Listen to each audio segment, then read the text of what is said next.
The modern gamer faces an increasingly common challenge, an ever-growing backlog of unplayed or partially played games. With the allure of seasonal sales, subscription services, and free game promotions, it's easy to accumulate more titles than one can reasonably play. However, treating your gaming backlog like a library provides a refreshing and strategic approach to managing this collection. By shifting your perspective and adopting library-like principles, you can transform your gaming experience into one of discovery, enjoyment, and organization. Hello everyone, my name is Fedro and this is cozyfeji, and on this channel we cover a variety of things such as video essays, reviews, JRPGs, and all things cozy gaming. So within the past few days, I actually decided to look through my collection and decided to sell a few games that I just didn't see myself playing anymore. Whether it was something I just didn't want to play, or I did play, just didn't love my time with it, or games that I thought I would enjoy, but realistically I know I wouldn't play it. I decided to let it go from my collection. I like to do this every once in a while because recently I've kind of adopted the idea that I kind of want to view my backlog as more of a library. I want to curate my collection that is more reflective of me as a person. And I decided to go out with the old and in with the new because, of course, at the end of the year, I did succumb to some really good holiday deals. I did get some gift cards and some money and some games from family during the holidays. Of course, I had to add some new stuff with my backlog. Like I said, recently I want to curate my collection rather than just collecting for the sake of collecting. Over the past couple of years, my backlog has become the bane of my existence, and I've kind of been treating it more like a chore than something I enjoy. Because at the end of the day, video games is a hobby that I like to do on my downtime. It's something that I do to pick me up and also just to relax me and calm me after a long day. And looking at my backlog can be overwhelming at times, but with the shift of perspective and shift of view, I've really started to really enjoy the games that I have and to enjoy my collection for what it is. So today I want to talk about how shifting your perspective and shifting your focus on your backlog can help you enjoy it more and not treat it as a chore, and to maybe actually tackle it faster than you thought. Curate instead of consume. A library is a curated collection designed to serve diverse interests and needs. Furthermore, your gaming backlog should be viewed not as a pile of obligations, but as a carefully assembled archive of experiences. Libraries aren't meant to be consumed in their entirety. Instead, they offer options for exploration. Embrace this mindset by recognizing that your backlog exists to give you choices, not deadlines. Focus on curating your collection with games you genuinely want to play rather than acquiring titles out of the fear of missing out. Now, over the past few years, I've kind of collected games just for the sake of collecting. It wasn't until last year when I did my gaming resolution video where I had all these things of what I wanted to do, like diversify my gaming consumption, or adding things that I think that might be outside of my comfort zone, playing games within the first 6 months of buying them, which did I do? No, I did not, but I'm trying to implement some of those resolutions again this coming year, because I've noticed that a lot of the games that I play or pick up or buy, I tend to not pick them up or play them within a reasonable time. And like last year, I don't really, I've noticed within the past few years, I don't tend to play a lot of new releases. Luckily for me on my channel and just for my own sake of my own free time, a lot of the games that come out within the year, I don't have to review them right away because I'm not really a review channel. I'm more of like a commentary, video essay-ish kind of channel. And thankfully, I don't have to be constantly up to date with all the new releases because one, that's a lot of work, and two, I just generally do not have the time. Last year, I only picked up 2 new titles. Actually, that's a lie. I think I picked up 3. I picked up Granblue Fantasy Relink, Stellar Blade, and Persona 3 Reload. Out of those 3, I only played Stellar Blade. Even though 2024 was a stacked year for JRPGs and 2025 is not looking any worse, because it's if not just the same or if not better, I'm trying to be mindful of what I'm trying to pick up and play right away. Like this quarter, I'm trying to pick up 1 or 2 games per quarter with a total of 4 to 8 games the entirety of the year, which to some may be little, to some might be a lot, but I'm trying to be mindful. Like for example, this first couple of months, there's a lot of JRPGs that are definitely caught on my radar, but realistically, will I play them all? No, because we all know JRPGs are notoriously long and a huge time sink. So I had to be really mindful of my time. And so this quarter, I'm probably going to pick up Trails Through Daybreak 2, even though I know I probably won't get to that this year. Trails games are really hard to come across at MSRP, so it's really good to buy them right when they release. That way you don't have to worry about jacked up prices later down the line. And this next game that I'm most likely going to pick up right away at launch is Xenoblade Chronicles Definitive Edition, or Xenoblade Chronicles X Definitive Edition.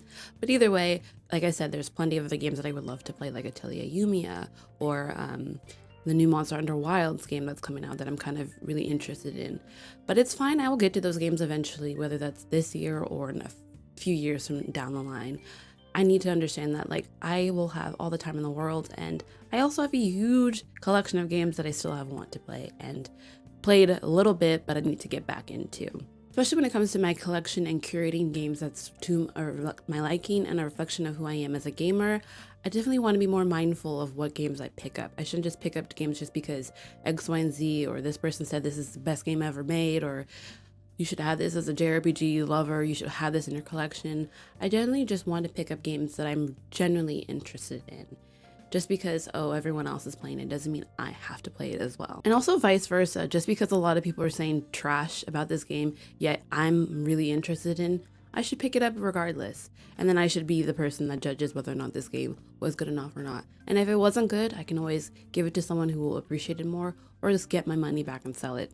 Either way, I'm going to enjoy what I have and enjoy the games that I do pick up and have a guilt-free experience when I do pick up new games and add to my collection. Just as library patrons select books based on their current interests, gamers can choose titles from their backlog that resonate with their mood or curiosity. Instead of forcing yourself to tackle games in order you acquire them, allow yourself the freedom to select games based on what excites you in the moment. Feeling nostalgic? Dive into a retro classic. Craving a challenge? Pick up that punishing roguelike. By aligning your gaming choices with your interests, you'll maximize your enjoyment and minimize burnout. Now, previous years, I've always had this mindset of making lists, and those are very helpful at times, and I do enjoy them, don't get me wrong. Sometimes they can be a burden, sometimes they can put me in a burnout. I remember I'd have a list of games that I want to get through, or that I need to get through, and then I look at the list and I'm like, I don't really feel like I want to play any of these games. So I decided to go, what? Out with those lists. I'm just going to play what I feel like. If the one thing about me is that I'm 100% a mood gamer. As they say, old habits die hard, and I have to stop trying to fight that out of me. That's just who I am as a person, and that's just going to be who I am till the day I die. And I feel like for a long time, I kind of beat myself up for being a mood gamer when I'm like, I'm playing this game that I just picked up, yet I've had this game that's been in my collection collecting dust for the past few years that I should be playing, or maybe I should be playing that game that I played one route of and I need to go back and play the others. And I need to realize that that's fine. I should allow myself to enjoy what I'm playing, because at the end of the day, playing video games is a hobby that I enjoy. Emphasis on the enjoy. And that's something that I need to put to prioritize more often, rather than looking at my backlog as an obligation or a chore or something that I need to do or cross off on my list. Focus on what I'm in the mood to play at that moment. And at that moment is that new game that I want to play. That's fine. Also, I've been diversifying a lot more of my gaming lately. This past few weeks, I've been dabbling in a lot of different genres that I usually don't gravitate towards. Like I said, my main focus are JRPGs and cozy gaming. I've been playing a lot of cozy games lately. Last year, I feel like I wasn't playing that many cozy games, but this year, just in the past 2 weeks of this year, I've been playing a lot of cozy games. On my Twitter, I've been posting like a little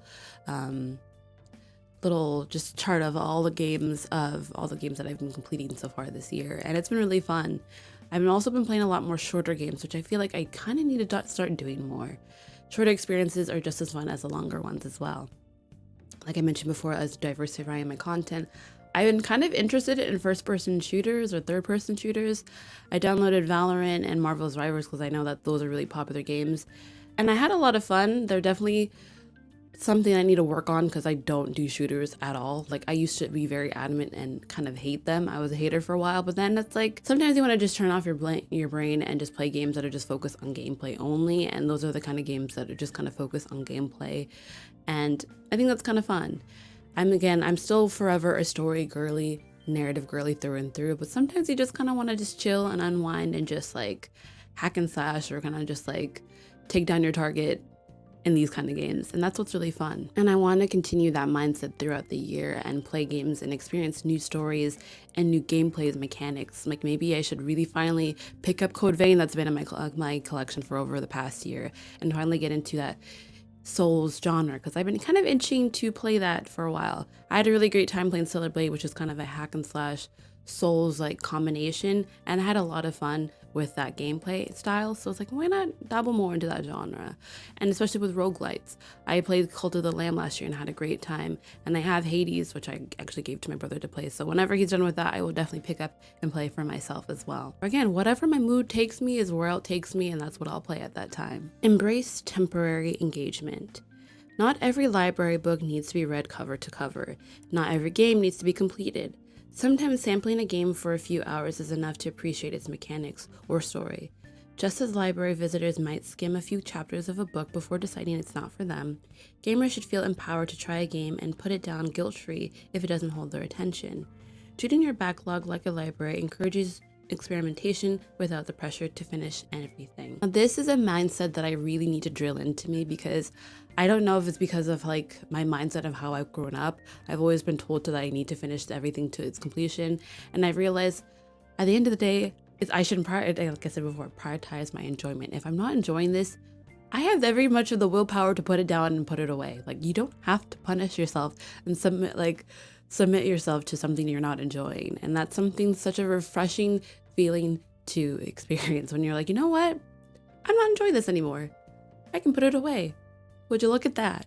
And I can go on to something that I will enjoy. Also, just testing out certain games and figuring out maybe this is something that you might be interested in, or look at your catalog and look at your collection with the plethora that you have.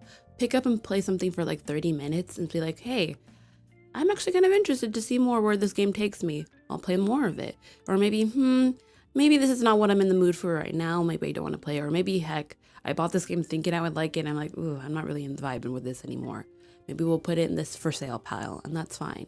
This past December on my TikTok, by the time this video is up, TikTok might be gone. But on TikTok, I did this challenge of doing 25 days of gaming, kind of like an advent calendar, where I played a game leading up to Christmas. And this challenge was so fun because it allowed me to really see my collection for what it was, and to figure out what games I was really interested in, pick games that I played a little bit of and decided to come back and play. And it made me realize there's some games that I definitely want to go back and play for, such as like Steins Gate or Nier Automata or Tales of Berseria. There were some games that I'm like, maybe I don't want to play this anymore, like Monster Hunter Stories 2. I played a little bit of it and realized maybe this isn't for me, and decided to sell it. And that's what I love about just being able to nibble and taste here and there and dabble here in these games just for a little bit to figure out, okay, I can really curate and figure out what I really want to keep in my collection and what I want to get rid of as well. Organize and track your collection. Libraries rely on meticulous organization to ensure patrons can find what they're looking for. Apply this principle to your gaming backlog by using tools such as spreadsheets, apps, or platforms like Backlog or How Long to Beat. Categorize your games by genre, platform, or estimated playtime to make selecting your next title easier. Tracking your progress can also help you identify patterns in your gaming preference and prioritize games that align with your tastes. Now, this is something that I definitely 100% wholeheartedly support. I love tracking things and making sure that I'm like what's on my collection to see what I want to play, what I've completed. I love to use sources like How Long to Beat to figure out what next game I really am in the mood for. Lately, I've been playing a lot of short but sweet and fun, enjoyable games, whether that's like 4 to 10 hours, which I think is really fun, especially as someone who just finished a long JRPG that I beat in 60 hours. It's nice to just kind of play a very short and sweet game, and looking at games like looking at websites like How Long to Beat or Backlog are really, really helpful. My good friend here on YouTube, Emily from Orbology, created a really great spreadsheet last year of her backlog, which I find very useful and helpful tool to figure out what games I want to play, and also to track on what games I have played. That way I can figure out what games I do need to play next. So I feel like those can be definitely helpful. I know that sometimes they can be intimidating for some, but for others it could be a really, really, really helpful tool to really figure out what games are really they're interested in playing. Set limits to acquisition. One of the defining characteristics of a library is its finite space. While digital storage doesn't impose physical limits, treating your backlog like a library encourages mindful acquisition. Before buying a new game, ask yourself if it genuinely adds value to your collection or if it's likely to gather digital dust. Consider implementing a one in, one out rule. For every new game you acquire, commit to completing or retiring one from your backlog. Now this is something I've been kind of doing this past few weeks. Like I mentioned earlier, I kind of got rid of around 6 games or so. I did get a gift card from a friend for Christmas, and I did get some gifts from a family and also gifted myself, so I did add a few more games to my collection since. But I'm also just being more mindful of what I'm buying. Like I said before, I'm trying to buy at least 1 to 2 games per quarter. That way I'm more mindful of what I'm adding to my collection, and knowing that this is something that I do want in my collection and something that I will play in within the 6 months that I do buy it. Because that is definitely a rule that was in my gaming resolutions last year that I truly want to implement this year. I have to play these games after 6 months. If I don't play within 6 months, either I play it right then and there or it has to go. It seems harsh, but I really want to be more mindful with spending as well as what I want in my collection. Rotate and refresh. Libraries frequently update their offerings to keep their collections fresh and relevant. Furthermore, gamers can periodically rotate their backlog by focusing on a subset of titles for a month or season. This approach prevents your collection from feeling overwhelming and encourages deeper engagement with smaller selection of games. At the end of the rotation, evaluate which games to continue, which to shelf for later, and which to let go of entirely. Try and taste out each game that you have in your catalog, in your collection, figure out if something this is you wanted to do or want to play, and if it's not, maybe you should put it on the back burner for a little bit, or maybe if it's really not to your liking at that time, maybe it's time to let it go. Share and discuss. Libraries thrive on community with patrons exchanging recommendations and insights. Gamers can foster similar connections by sharing their backlog experiences with friends or online communities. Discussing games can provide new perspectives, reignite enthusiasm for overlooked titles, and even lead to co-op or multiplayer opportunities. Sharing your journey through your backlog transforms gaming from a solitary activity into a shared passion. That's why I even have this channel, so I get to talk about and share with my experience of the games that I'm currently playing or games that I played before and wanted to share my love or not so love of that title. I also have a really cool community on Discord that you guys should definitely follow and be a part of. That way we can discuss what we're currently playing, some current news things that are happening in the gaming sphere. Also just talk about what we're currently playing. Like some of me and my friends, we're currently in our gacha bag right now, and we're playing all different types of gachas like Withering Waves, Honkai Star Rail, or Genshin Impact, to name a few. And it's really fun to just talk about like what character we're excited to pull for, or how our builds are going and whatnot, which I think is really, really fun. And just like libraries, it's important to have that community to talk about those games that you love so much. And maybe there might be a new game that you're kind of curious about, and talking with your friends could maybe push you to either get that game or maybe do a little more research before you pick it up. Celebrate the journey, not the destination. Finally, treating your gaming backlog like a library emphasizes the value of the journey over the destination. Just as a library visit is about exploration and enrichment rather than rushing to finish every book, your backlog should be a source of joy and discovery.